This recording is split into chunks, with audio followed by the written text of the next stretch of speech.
The Tailor in Heaven. A fairy tale by the Brothers Grimm. One very fine day it came to pass that the good God wished to enjoy himself in the heavenly garden, and took all the apostles and saints with him, so that no one stayed in heaven but St. Peter. The Lord had commanded him to let no one in during his absence, so Peter stood by the door and kept watch.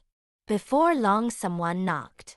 Peter asked who was there, and what he wanted. "I am a poor, honest tailor who prays for admission," replied a smooth voice.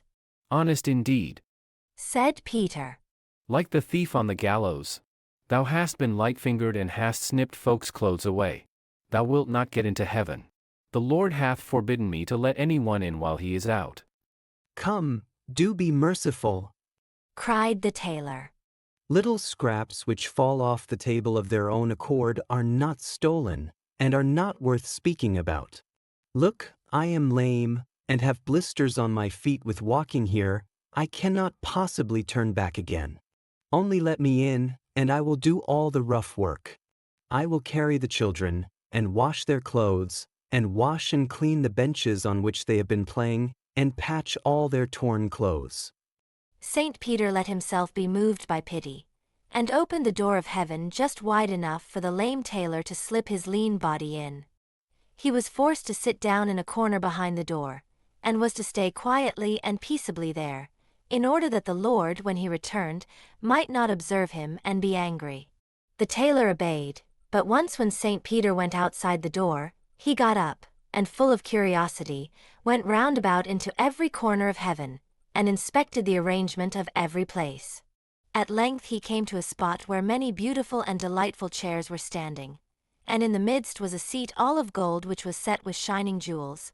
Likewise it was much higher than the other chairs, and a footstool of gold was before it. It was, however, the seat on which the Lord sat when he was at home, and from which he could see everything which happened on earth. The tailor stood still, and looked at the seat for a long time, for it pleased him better than all else. At last he could master his curiosity no longer, and climbed up and seated himself in the chair. Then he saw everything which was happening on earth, and observed an ugly old woman who was standing washing by the side of a stream, secretly laying 2 veils on one side for herself. The sight of this made the tailor so angry that he laid hold of the golden footstool, and threw it down to earth through heaven, at the old thief. As, however, he could not bring the stool back again, he slipped quietly out of the chair, seated himself in his place behind the door, and behaved as if he had never stirred from the spot. When the Lord and Master came back again with his heavenly companions, he did not see the tailor behind the door, but when he seated himself on his chair the footstool was missing. He asked St. Peter what had become of the stool, but he did not know.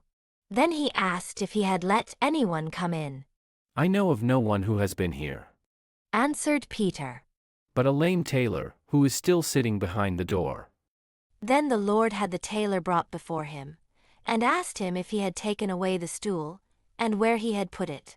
"O Lord," answered the tailor joyously, "I threw it in my anger down to earth at an old woman whom I saw stealing 2 veils at the washing." "Oh, thou knave," said the Lord, "were I to judge as thou judgest, how dost thou think thou couldst have escaped so long? I should long ago have had no chairs, benches, seats, nay, not even an oven fork, but should have thrown everything down at the sinners. Henceforth thou canst stay no longer in heaven, but must go outside the door again. Then go where thou wilt. No one shall give punishment here, but I alone, the Lord." Peter was obliged to take the tailor out of heaven again, and as he had torn shoes and feet covered with blisters, he took a stick in his hand and went to wait a bit, where the good soldiers sit and make merry. The story, The Tailor in Heaven, teaches a valuable lesson about humility, responsibility, and leaving judgment to higher powers. It emphasizes that humans are flawed and not in a position to judge or punish others for their mistakes, as divine justice is beyond human understanding. The tailor's curiosity and rash actions highlight how arrogance and self-righteousness can lead to consequences, reminding us to act with humility and trust in the wisdom of higher authority to administer justice fairly.